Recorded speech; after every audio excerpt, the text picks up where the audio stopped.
Welcome back. एक बार फिर से आपके अपने YouTube channel VK glory English में स्वागत है। आइए 2024 के मिशन को आगे बढ़ाते हुए पीबीआई क्वेश्चन जो आपके क्वेश्चन बैंक से लिया गया है उसकी शुरुआत करते हैं। क्वेश्चन बैंक बिल्कुल आसान सा क्वेश्चन करता है, बस आपको ज़रूरत है कि सही से पढ़ें और काम करें, आप कंसंट्रेशन बना के रखें। बालकृष्ण भट्ट किस काल के रचनाकाल हैं? तो इसका सही जवाब आपका क्या होगा? आधुनिक काल के रचनाकाल हैं। आधुनिक काल के भारतेंदु युग के रचनाकार हैं। उसने कहा था कहानी किस वर्ष छपी है? तो एक आसान सा आंसर 1915। याद हो कि चंद्रधर शर्मा गुलेरिया ने टोटल तीन कहानियाँ लिखी हैं। उसने कहा था बुद्धू का कांटा सुखमय जीवन। संपूर्ण क्रांति का नारा किसने दिया है? तो संपूर्ण क्रांति का नारा जयप्रकाश नारायण जी ने दिए हैं। अर्धनारीश्वर किनकी रचनाएं? अर्धनारीश्वर रामधारी सिंह दिनकर की रचना है। और आपको पता होगा रामधारी सिंह दिनकर को उर्वशी पे ज्ञानपीठ पुरस्कार और संस्कृति के 4 अध्याय पे साहित्य अकादमी पुरस्कार मिला है। रोज कहानी की नायिका कौन है? रोज कहानी अगे द्वारा लिखित है, जिसकी हीरोइन नायिका जो है वो मालती है। अगला क्वेश्चन हम लोग देखते हैं, क्वेश्चन नंबर 6। ये क्वेश्चन आपके बोर्ड में 2018 में पूछा जा चुका है। साइंस और कॉमर्स का पूछा हुआ ये क्वेश्चन है। एक लेख और एक पत्र किसने लिखा है? तो ये इनके रचनाकार होंगे। एक लेख और एक पत्र के रचनाकार हैं भगत सिंह। इनमें से कौन सी रचना जगदीश चंद्र माथुर की है? जगदीश चंद्र माथुर ने ओ सदा नीरा लिखा है। इन्होंने ही वैशाली महोत्सव का बीजारोपण किया था। ये क्वेश्चन भी आता है। सिपाही के माँ के रचनाकार कौन है? तो इनके रचनाकार मोहन राकेश हैं। जूठन क्या है? जूठन ओम प्रकाश वाल्मीकि के द्वारा लिखा गया आत्मकथा है। हंसते हुए मेरा अकेलापन किस विधा की रचना है? तो हंसते हुए मेरा अकेलापन डायरी है। प्रेम के पीर का कवि किन्हें कहा जाता है? तो कड़बक के लेखक मलिक मोहम्मद जैसी को कहा जाता है। नेक्स्ट क्वेश्चन है, सूरदास किस भाषा के कवि हैं? सूरदास ने ब्रज। तुलसीदास का बचपन का नाम क्या है? आपको पता होगा तुलसीदास के बचपन का नाम राम बोला है। नाभादास के दीक्षा गुरु कौन थे? नाभादास के दीक्षा गुरु स्वामी अग्रदास थे। भूषण को भूषण की उपाधि किसने दी? इनका रियल नाम घनश्याम था। तो इनको किसने दिया है? तो आपको पता है चित्रकूट राजा रुद्रशाह ने। तुमुल कोलाहल कलह में किसकी रचना है? खड़ी हिंदी के सबसे प्रसिद्ध छायावादी कवि जयशंकर प्रसाद की रचना है। पुत्र वियोग किसकी रचना है? पुत्र वियोग राष्ट्रीय भावधारा की लेखिका सुभद्रा कुमारी चौहान की रचना है। दूसरा सप्तक का प्रकाशन कब हुआ?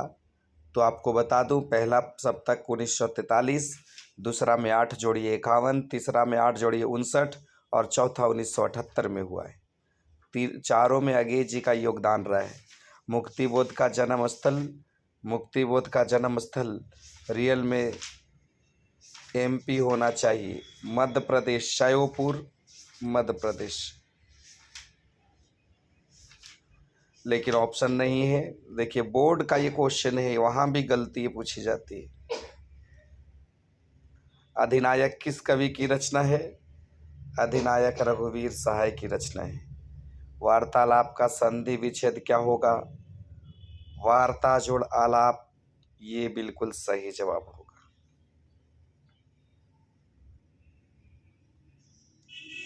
नायक का संधि विच्छेद क्या होगा? तो बी वाला ऑप्शन नए जोड़ा।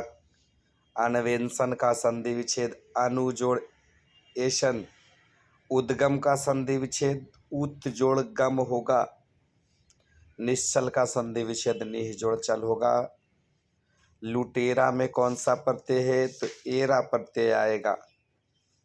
अज्ञान में कौन सा उपसर्ग है, तो अज्ञान में आ उपसर्ग होगा।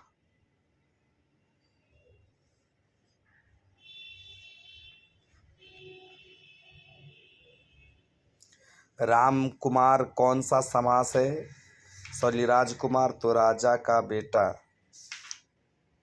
तत्पुरुष समास। दाल रोटी कौन सा समास होगा, दाल रोटी द्वंद्व समास। घनश्याम कौन सा समास होगा, घनश्याम कर्मधारय समास का उदाहरण है। चौराहा चार राहों वाला तो द्विगु समास संख्यावाचक विशेषण है।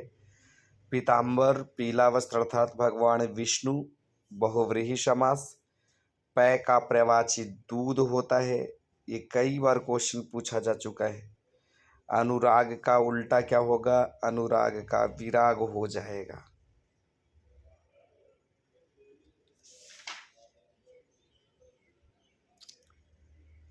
नेक्स्ट क्वेश्चन है, अथ का विपरीतार्थ क्या होगा, अथ का इति होगा। कृष्ण का उल्टा क्या होगा, शुक्ल होगा। अस्थावर का उल्टा जंगम होगा।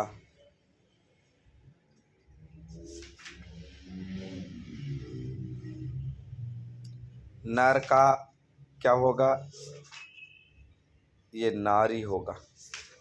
स्तुति का उल्टा निंदा हो जाएगा। संध्या का विलोम शब्द क्या होगा, संध्या का प्रातः हो जाएगा।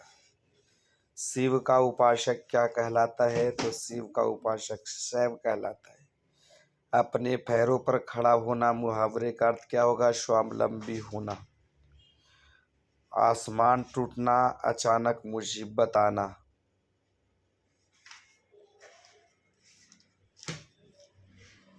घाट घाट का पानी पीना मुहावरे का अर्थ है बहुत अनुभवी होना।